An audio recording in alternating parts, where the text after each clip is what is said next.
India is slowly moving away from the STEM and the doctors and engineers kind of stereotype in the market to a more mobility provider of skill-based, hand-based work, right? So 90% of the apprentices that we send out are in hand-based roles. So bakers, mechatronics, mechanics, caregivers, electricians. These are the kinds of roles which are really in high demand and what we send out now. So I think India is coming of age in that sense, where it's moving away from these super high talent categories of EU blue cards, which is what the traditional pathway to Europe was, and now moving more and more into the broader spectrum of labor mobility, which actually contains all these skill-based trades. First of all, the policy level. So you will see that there's some predictability of long-term policy. So you can have governmental shifts, you can have things happening, but there is a sense that the corridor will remain open, that there will be some level of predictability for people to be able to plan and go. Because remember, it takes time to go. It's not something that happens from one month to the next. It takes several months of preparation.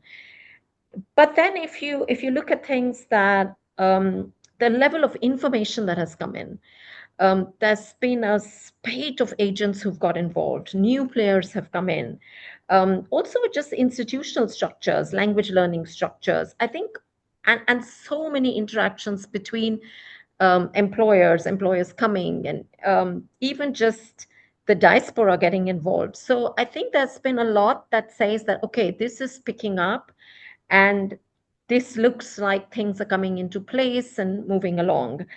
And these are indications for us to say that, okay, this is going to keep growing. And you're beginning to see some of this in the Germany corridor as well. Certificates may be going fake now. The quality of skills, language training may be coming down a bit. There's a risk that is coming into this corridor as well. There may be models that have high fees coming in. So some of this then starts indicating that maybe things are beginning to fall in this corridor.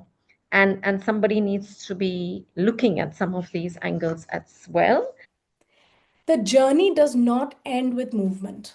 The journey ends with retention in whichever country Indian talent is going for.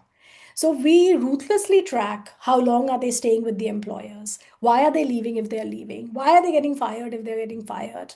Who are the ones who are thriving? What's working for them?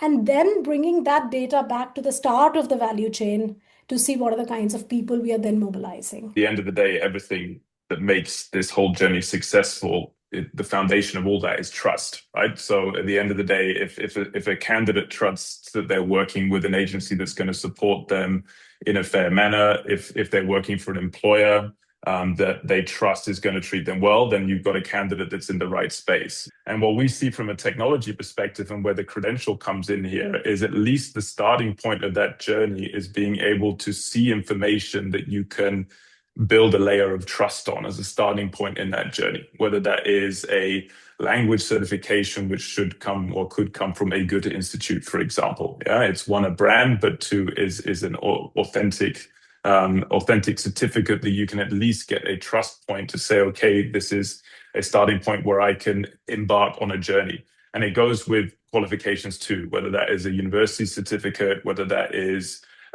documents required for migration or whatever. There's a lot of different aspects that are built around what is a credential that builds trust.